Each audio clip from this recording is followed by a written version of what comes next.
ആയിഷ പലപ്പോഴും ചോദിച്ചിട്ടുണ്ട്, നബി എന്തിനാണ് അങ്ങ് എത്രയോ പ്രായത്താൽ മരിച്ചു പോയിട്ടുള്ള ഒരു സ്ത്രീയെക്കുറിച്ച് പറയാൻ? അപ്പോഴൊക്കെ അള്ളാഹുവിന്റെ പ്രവാചകൻ പറഞ്ഞു, ഇല്ല ആയിഷ, ആ വൃദ്ധയാണ് എൻ്റെ ജീവിതത്തിന്റെ എല്ലാം. എനിക്ക് മക്കളെ തന്നത്, എനിക്കു നേരെയുള്ള ആക്രോശങ്ങൾക്കിടയിൽ ഒരുമിച്ച് ജീവിക്കാൻ ധൈര്യം കാട്ടിയവൾ, എന്നെ പരിഹസിച്ചവന്റെ നേരെ അങ്ങനെ പരിഹാസ്യനല്ല അങ്ങ് എന്ന് പറയാൻ എന്നെ നെഞ്ചു ചേർത്ത് പിടിച്ചവൾ, അവളെ മറന്നുകൊണ്ട് എനിക്ക് നിങ്ങളെ ഓർക്കാൻ കഴിയില്ല എന്ന് മുഹമ്മദ് മുസ്തഫ.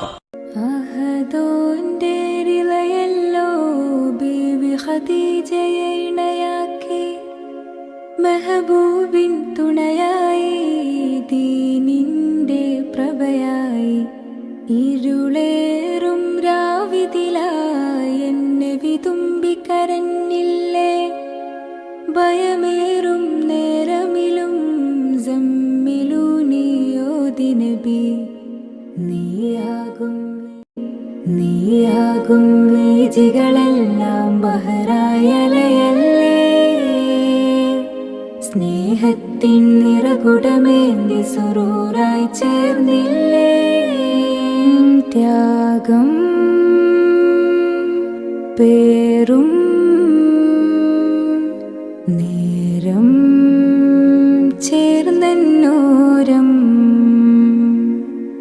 14 രാവൊളിയല്ലേ, ബഹറിൻ ചേലല്ലേ, മഞ്ജുള സുന്ദരി സഖിയല്ലേ ബീവി ഖദീജ പുന്നുമ്മ.